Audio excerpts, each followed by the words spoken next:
వారాల్లో బుధవారం ఒక ప్రత్యేకమైన రోజు. ఇది జ్ఞానం, బుద్ధికి కారకుడైన బుధుడికి అంకితం చేయబడిన రోజు. ఈ రోజున వినాయకుడిని మరియు అయ్యప్ప స్వామిని పూజిస్తే ఎలాంటి అద్భుతమైన ఫలితాలు, ప్రయోజనాలు లభిస్తాయో ఈ వీడియోలో తెలుసుకుందాం.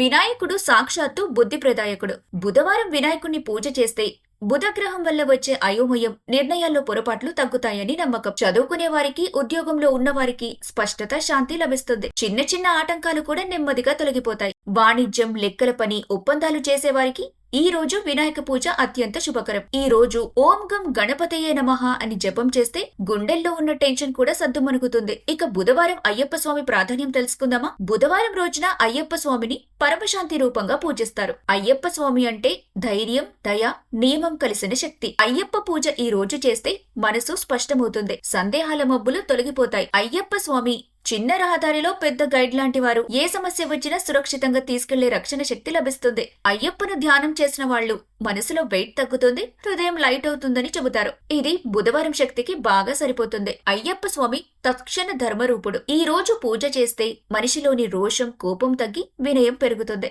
అయ్యప్ప సన్నిధికి వెళ్తే పనుల్లో అడ్డంకులు తొలగి కష్టమైన పనులు కూడా సులభంగా సాగుతాయి. ఇక అయ్యప్ప వ్రతం చేసేవాళ్లు బుధవారం పూజా విధానం గురించి తెలుసుకోవాల్సిన విషయాలు. దీపం ఏ రంగు దీపమైనా పర్లేదు, సువాసన దీపం కూడా వెలిగించొచ్చు. స్వామియే శరణమయ్యప్ప అని 11 సార్లు చెప్పండి. ప్రతిసారి నా మార్గం నీవే స్వామి అని అనుకుంటూ చెప్పండి. తులసి ఆకులు లేదా సహజమైన పచ్చటి పువ్వులు స్వామికి సమర్పించండి. కళ్ళు మూసి 1 నిమిషం పాటు స్వామి చెబుతున్నట్టుగా ఊహించండి. శాంతిగా ఉండు, నేను నీతోనే ఉన్నా అని. పళ్ళు, బెల్లం, కర్పూరం, సుగంధం సరిపోతాయి. ఇక బుధవారం పూజ వల్ల కలిగే లాభాలు: మనసు క్లారిటీగా ఉంటుంది, శరీరానికి శక్తి వస్తుంది, ఇంట్లో శాంతి నెలకొంటుంది, పనుల్లో విజయం సాధిస్తారు, కుటుంబ సంబంధాలు చక్కగా ఉంటాయి, భయం కూడా తగ్గిపోతుంది. బుధవారం బుద్ధికి, జ్ఞానానికి, విజయానికి అంకితం చేయబడిన రోజు. ఈ రోజున వినాయకుడిని, అయ్యప్ప స్వామిని పూజించి ఆ స్వాముల అనుగ్రహం పొంది జీవితాన్ని ప్రశాంతంగా, విజయవంతంగా మలుచుకుందాం. మీలో ఎవరైనా బుధవారం అంటే ఇష్టపడే వాళ్ళుంటే కామెంట్ చేయండి.